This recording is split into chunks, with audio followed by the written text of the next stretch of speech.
I started out as a professional land surveyor, and on qualifying I joined my mentor, a chap by the name of John Manning. John Manning had broken away from a very large partnership and asked me to join him as a partner virtually on the day that I became admitted. Our partnership started in '79. We wanted to be different from the rest of the professional mold, and so we wanted to ensure that we encompass the entire survey provision of services as opposed to just focusing on professional work, and began to network, and that network then slowly began to mature. So we began to foster relationships with other professionals, other disciplines, particularly the conveyancing, law, planning, technologies and so on disciplines, that led to us forming an association, a collaboration. My colleagues here are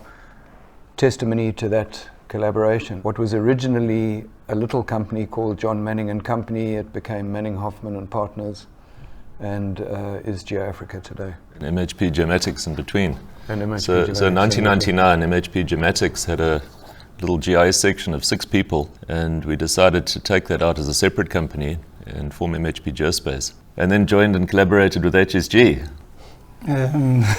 HSG were actually the first environmental law firm in the country, but we then focused on property as well. And in most of the work we're doing, we're working in collaboration with within this GeoAfrika brand. I used to run my own business in Polokwane, in Limpopo, as a one-man practice.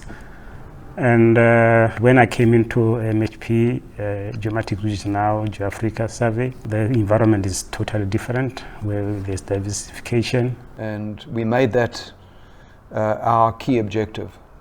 And in fact, it became a term at that early stage that diversification is the key. And I think that still remains today. When we started to collaborate, we were still separate companies. But there was confusion in the marketplace because they weren't quite sure who were they dealing with. We then came to that point that we realized that the market needed to know how this in fact joined together.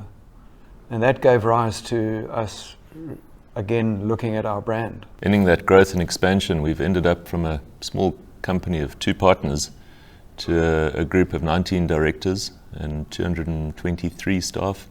I think we total now, with a big footprint in KZN and in Gauteng, and with the technology and obviously with the help of airplanes and Skype and the other communication technology, I think we're able to meet our clients' needs, certainly countrywide and throughout Africa, we believe, which we're hoping to work more and more.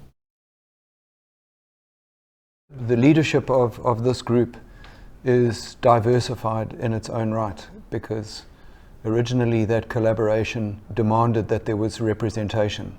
So there would be representation from HSG and from the then Geospace and our other collaboration partners around the country. And today that has manifested itself, however, into a more traditional structure where the leadership have now taken on particular portfolios. That's a strength for us because it allows experts within the specialist fields to deal with clients on specific aspects of their work. There's also good succession planning within the leadership itself. We've got the guys who started the companies, the senior guys, even the younger guys are involved in the management and running of the business and decision making to ensure that the company remains sustainable. Diversity is key, is a phrase we've used a few times, and it really bears out through our multidisciplinary projects and our bigger projects that we take on. Our surname is our first name. All the companies are GeoAfrika something. So there's a very strong identity. If one of our companies does well, we all do well. If one messes up, then we all take that on the chin, because we're one family. The name says a lot about the trust we have in one another, and the trust of our businesses and the way that they run. At that stage, that early stage, even though we were existing in the apartheid era, ensuring that we are representative. We're in Africa, and if we don't have Africans, then we're not representative. And that's proven to be so valuable. Because when we came into the new era, we already had built youngsters who had found their home. And in fact, we made it formal. We committed every year to sponsoring 3 or 4 bursaries with Mangosuthu Technikon here in Durban. Besides the giving back to students and young people and also the social responsibility projects, we also give back professionally to the professions. I think it's been a strong theme throughout our legacy and history. It's a company that allows you to grow. If you want to be part of it, you'll get that opportunity. And I'm a living example of that. We still are very much family-orientated businesses in the sense of caring for our staff and not being a hard corporate with all the rules and policies and regulations that go with that. But I think both internally with our staff, where they communicate with one another, and externally to our clients, it's all been a very positive move indeed. Clients felt frustrated in coming into an environment of many professionals that participate in the built environment, irrespective of what the project might involve. For us, it was in fact a positive, because that really gave rise to where we are today in the new brand, where it's fundamentally a one-stop point of entry into the built environment, and clients are able to come in at that point of entry and deal with one particular person, although that during the cycle of developments and projects there may be a transfer of responsibility, but the client will always only have really one point of entry to work with. And that's been hugely positive. I think a large part of our diversification and growth has also been due to the trust of our clients, especially from old and long-standing clients. I think they appreciate our history and they can see what this change and this branding can mean to them in using our services and to the market. We're in business because we are a service organization. We're a service to our community, and we are blessed to be able to serve communities and give somebody something that is better than what they've got at the moment. An important message I think we've tried to keep going with our clients is that we're the same companies fundamentally inside that we were before. We're not too big to take on small jobs. We still give a personalized service. I think that's been a very important part of the rebranding as well. To say, yes, we are big enough to take on any project you can throw at us, but we're also small and humble enough to take on those small projects that we've always enjoyed.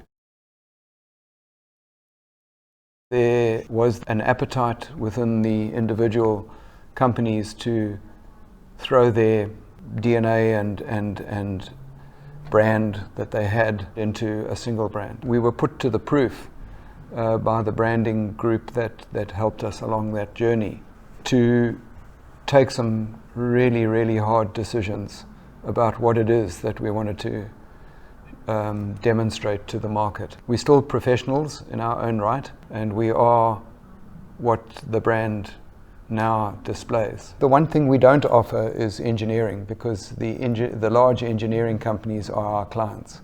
It's an area that they don't provide, that we fill in that gap. But what is really sets us aside is we never want to create a perception, allow a perception to develop in the eyes of our clients that we are greedy. If a project is running at a loss, we'll see that project through at all costs. But we never want the client to think that we've lost interest because we're not making any money. I think with all the rebranding, being a big company, arguably the biggest in Africa, we remain grounded. And we realize the fact that our success can only continue with the success of the rest of the built environment. We have the right people talking to the right people at the right times. I've seen that help a lot of our projects through some difficult stages in the project sometimes, where we can bring in that key person, focus on a particular problem, resolve it, and then move forward with the project. So we're quite proud of our outcomes and our delivery. Can't think of a failed project that we would term as a failed project ever in our history. We make things work, and that experience and capacity is obviously a big part of that. When I started out, I realized that I'm not better than another professional. He's learnt what he has to learn, and if he applies his mind, he'll become a good professional. So the difference is going to be technology. So I always wanted to be the most technologically advanced surveyor at that time. GeoAfrika now prides itself as being the leader in technology. Talking about the new industrial revolutions, I think in IT and programming, we're going to see a huge increase in growth in our technology that we provide. So we're expanding our programming and development divisions quite substantially to do more apps and more things in the IT development space. In the surveying field, I think we're ahead of the game in terms of scanning and providing 3D walkthroughs, which is where everything is going in terms of the built environment. We were the leaders in GPS technology way back, and we're applying web-based technology to the legal services that we provide, so that people can access and monitor their projects. They can see what progress is instantly on their laptops and so on. So we invest a huge amount of our resources into technology. Grounded. The reason is that if you are grounded, it means you are honest. You remain principled, and make sure that even when you take difficult decisions that the client might not like, you have to do that. For me, the one word is integrity. The reason is that we can do very smart things, but if our integrity is ever questioned, you can never buy integrity back. Integrity is non-negotiable. If you are found to be wanting in that area, then you best find another place to make your home. For me, it's delivery. I think all our jobs and projects have an outcome or a product, and I think that's what really drives us to finish them. I think that sort of focuses our staff and our people on the end goal of what we do. For me, I'd say leadership. Within leadership within the brand itself, the company, and within the areas where we practice, we seek to be leaders. There's clear leadership within the brand, and there's clear guidance on where the brand wants to go, and even in the built environment where we practice, we seek to be leaders in that and stay competitive.